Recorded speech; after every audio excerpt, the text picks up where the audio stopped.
Hi, Thomas. Hi. So nice to meet you. And Thank you, likewise.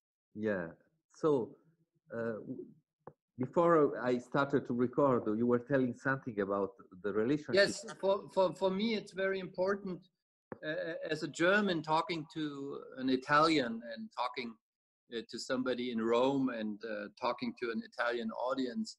For me, it's very important that I'm really feeling ashamed at the moment for how the German government is behaving on the European level, and that they are not investing in Euro bonds, and that they are not sharing this crisis on a European level.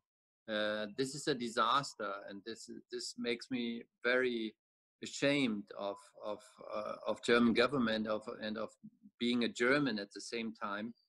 I don't know, actually I do know what's going on, but still I don't understand it, and I disagree, and I hope well, I signed a petition.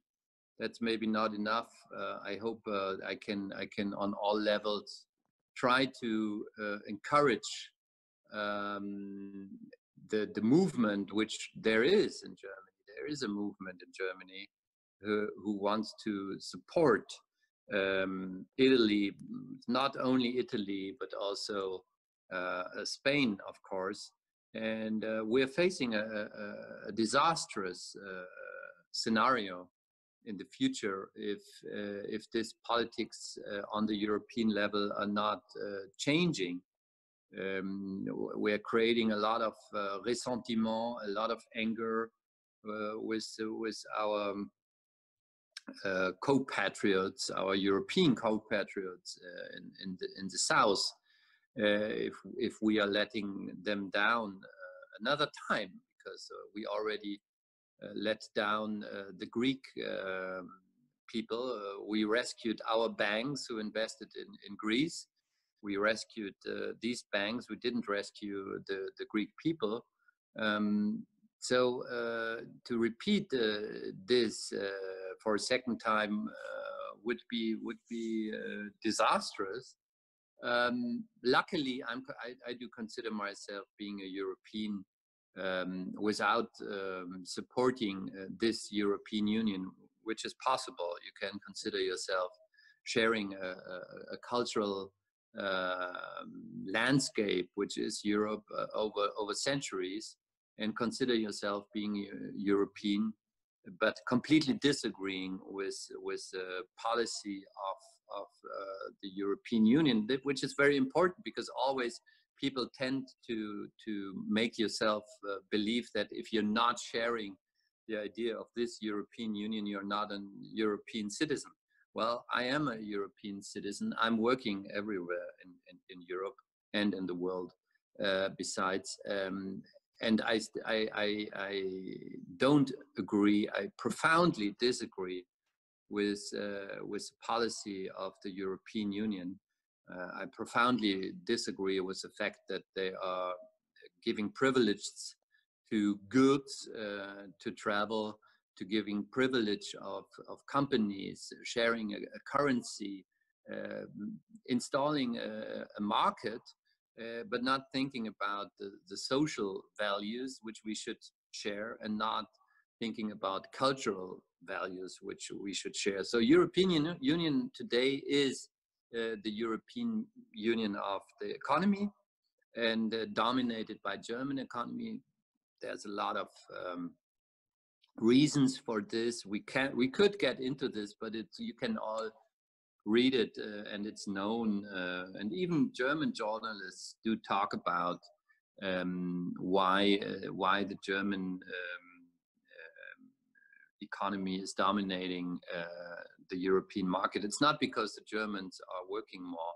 It's because they were clever enough to install this currency, and other countries, especially Italy, cannot compete in this market anymore, because market means competition, and competition means there's always a stronger one, and And if there's a stronger one, there's always somebody who's weaker, and the ones who are weaker, they will lose.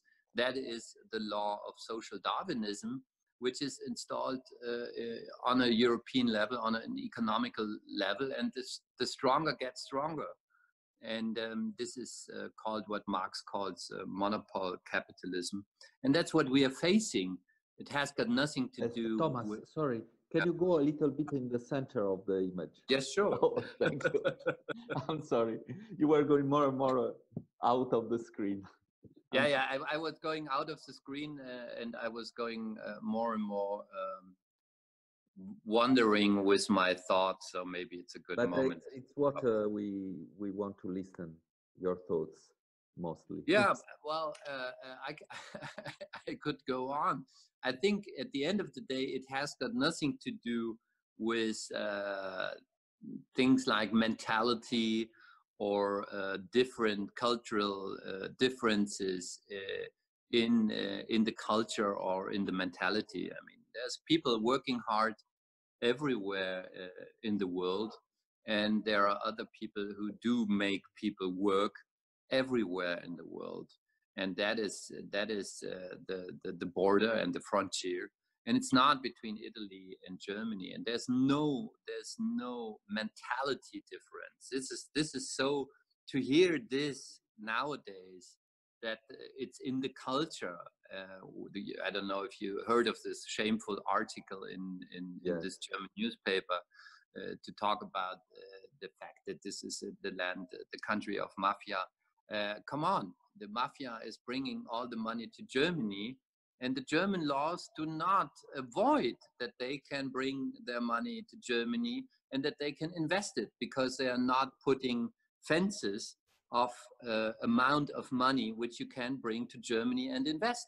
So Germany is living on mafia money, probably even more than Italy nowadays. So this is, it's shameful. It's shameful that we are dropping back to this old patterns of talking about other countries in cliches and prejudice. It's like the 19th century, or even worse, it's like medieval times, because in the 19th century we still had intellectuals appreciating each other. The German writers, the German poets, they were always praising Italy and its culture and its people. So maybe it's even worse than 19th century. So that is for me the most important point I want to make here when I'm talking to an Italian theater maker. I don't even know if we should talk about theater, because we all share the same situation. Our theaters are closed. We are desperate. We are afraid. We are very worried about our financial situation of our theaters, and we are all hoping that the politicians will save us.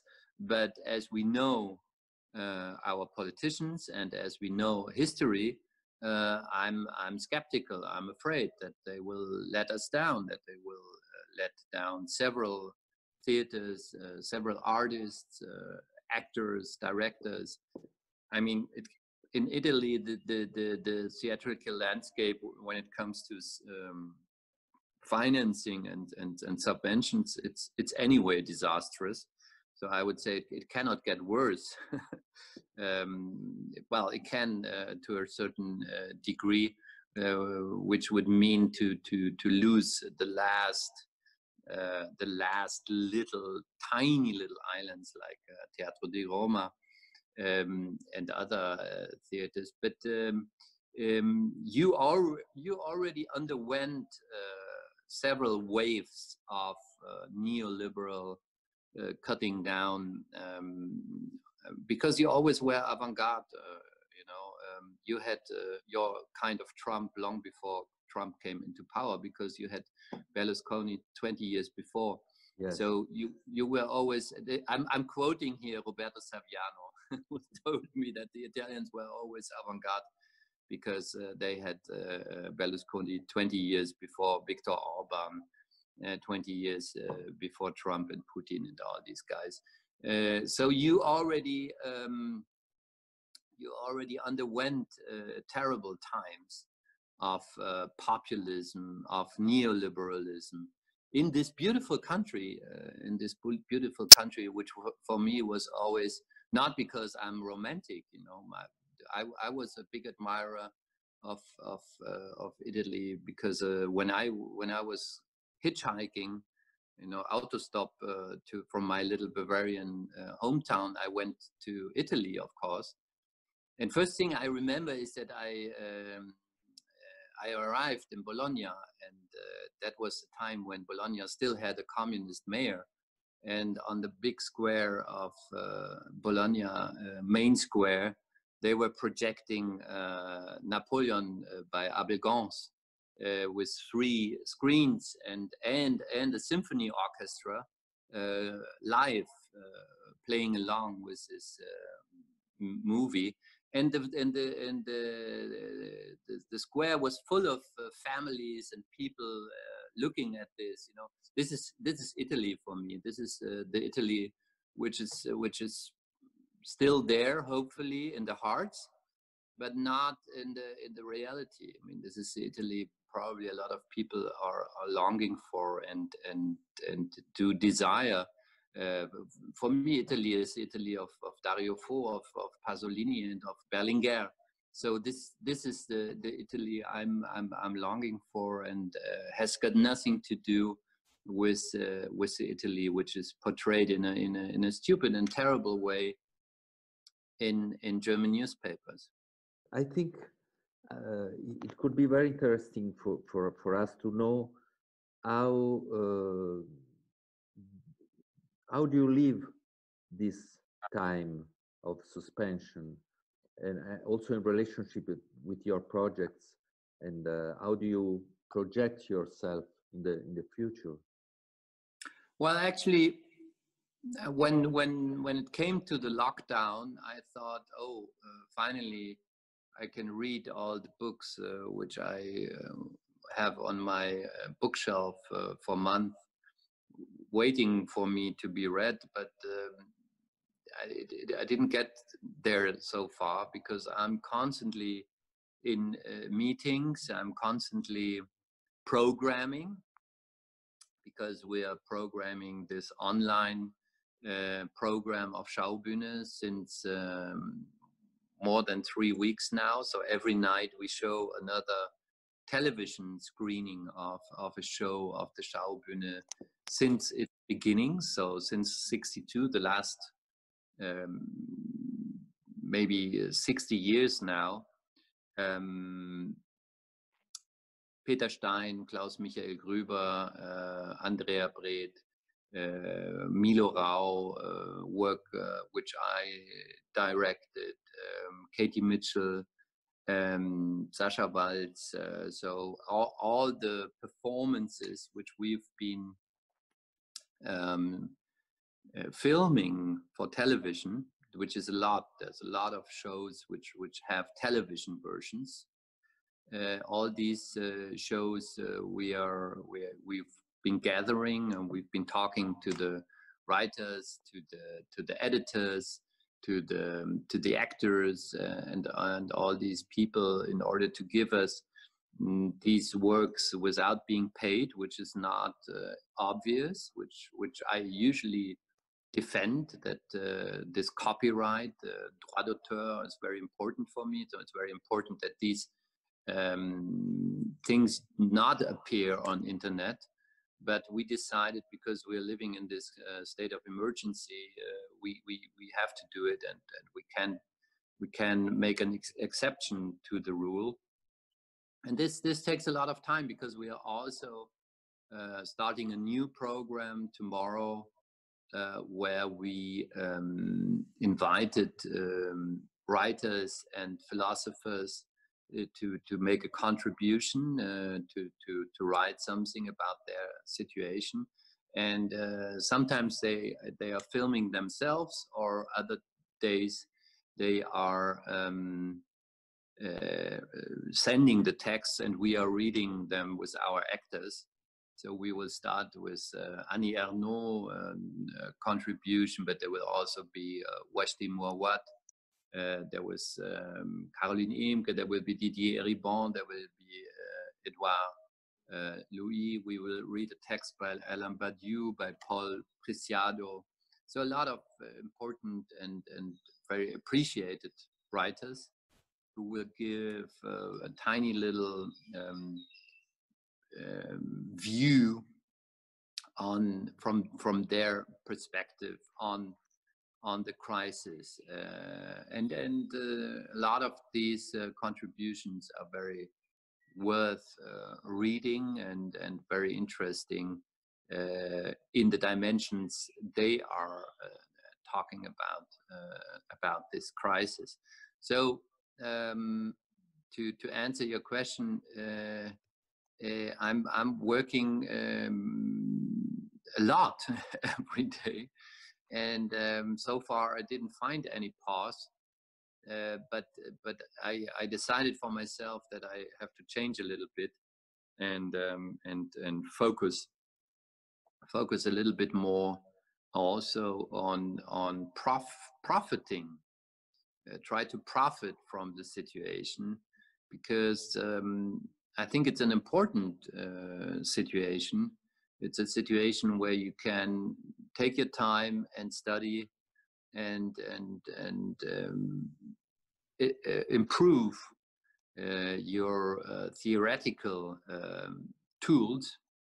And when I talk about theoretical tools, I mainly talk about politics and philosophy and things which I always thought about. I might take the time one day to make a deeper study, but of course also reading plays and starting to think about certain adaptations. All this is what I'm planning for the future, for the next days to come, and yeah, hopefully I achieve. When all this will be finished, what do you think? Do you think everything will be the same as before? Yeah, worse. Or it will change? It will be worse than before. If you listen to the industry, if you listen to the people doing business, if you listen to politicians, they are already installing a discourse which is, oh, economy is broken. We have to give more power to companies, so we have to free them from ecological laws. The workers have to work twice as much than before and being paid half of what they usually earn, because our industry is so bad. This is what they are trying to install at the moment as a discourse.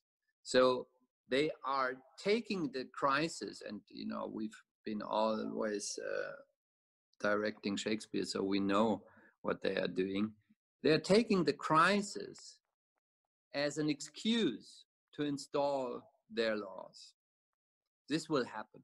This, when you listen carefully to the politicians and to the economists or the people defending neoliberalism, if you listen carefully, you can hear this. You can hear that the industry is so afraid of ecological laws telling them that they are not allowed anymore to produce any CO2. They are so afraid of these laws that they try to take this wind in the back, giving an excuse to, okay, we have to put economy on its feet again. And that's why we cannot listen to neither ecological activists nor to people raising the social question. And I'm sorry to say. no, but it's very important. I'm thinking that Germany is one of the big producers of cars. Yes. Yes, yes. And a question is about theater. I was talking with Milo Rau. He told me that in Germany there is not the status of intermittent. No. So in Italy it is not as well. So there will be a big crisis of independent theater. All the theater. Yes, yes, yes. That is. All the workers, the actors that are yes, in a condition of intermittent. Yes, this is a big, very, very big problem. All the independent artists who did not make a fortune with their art are thrown into a situation where they are existentially put into danger. But we have an idea in Europe, and this idea is spreading for the last 20 years, which is called in German bedingungsloses Grundeinkommen, which means everybody, every citizen gets 1,000 or 1,500 euro without any condition. So literally translated, it's conditionless salary for every citizen. And this is an idea which should be promoted in this situation, because it would be a solution without bureaucracy. You know, when we talk about chômage and chômeur and social welfare, first of all, the people asking for it always feel victimized. Secondly, it is an incredible humiliating process to get this money. You have to fulfill a lot of applications and write, and then after works of weeks, you don't know if you get the money or not. The next year you have to ask again, and so a lot of people feel ashamed to apply. But what is even more important, that this salary for every citizen without condition would cost less than what now costs our social welfare and our chômeur money, which we are giving to the people. So I think this is the moment where this should be considered and installed. And in Italy, one possibility is to open little by little and having the public in the theaters with a certain distance one from the other. There are all, yes, you know this. Yes, so, they're talking about this also in Germany. I think this is so depressing. This is so sad. Everybody who's making theater knows. I mean, our theater had frequentation the last years always close to 100%. So we were full every night, and this is part of our quality, of our beauty, of our of the experience. Going to a theater show is in a crowded space with a lot of people, and the energy and the electricity between stage and auditorium is so important. And also another thing to be added is economically, it doesn't make any sense. Yes. Because if you only let in 50 people, the costs of the salaries of the people on stage and the people behind the stage, people making light and so on, it will stay the same. So it does not pay at all for what it costs. So I don't know. I have very, very mixed feelings, and I'm very skeptical. Yes, or we have to invent another kind of show, another kind of I don't know. In the other way, I think somehow at a certain point we must open again. We must open to the. I think we should invent something. Yes, but at the same time, you know, it's not our decision. Yes, it's of course. The decision of the politicians, and I'm a little bit afraid that they don't know what they do. You know, I think it would be probably better to wait till there is a vaccine, till there is vaccination, and not before everybody is vaccinated to open the theater. Because when we go back on stage, it should be a fest, una fiesta. It should be celebrating the beauty of theater. It should celebrate the audience. It should celebrate the fact that we come together. It should be a big party with a lot of music and dance and celebrating the moment. That's my vision of reopening. I can hardly imagine such a poor image of theater where there's only a few people looking at something which is depressing because there's depression in the space. I understand.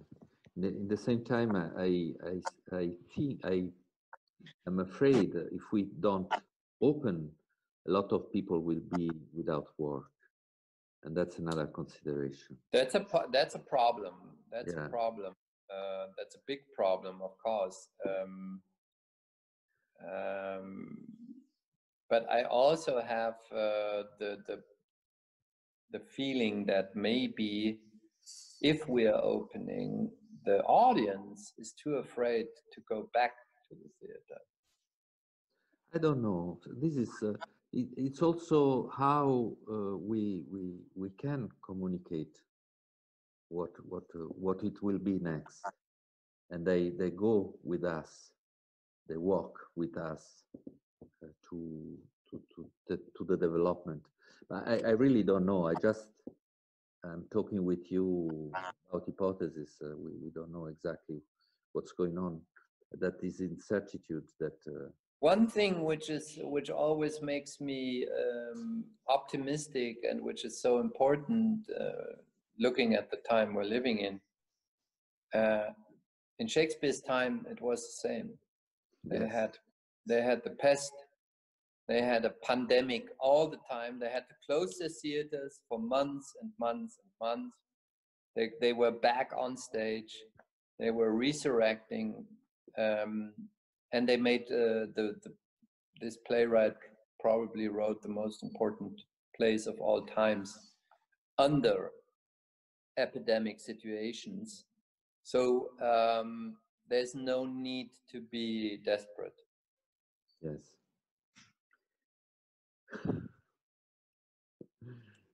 Okay, so nice talking to you.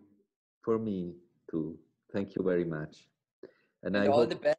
And all the best to your people working in the theater, and all the best to the people in Rome and in Italy in general.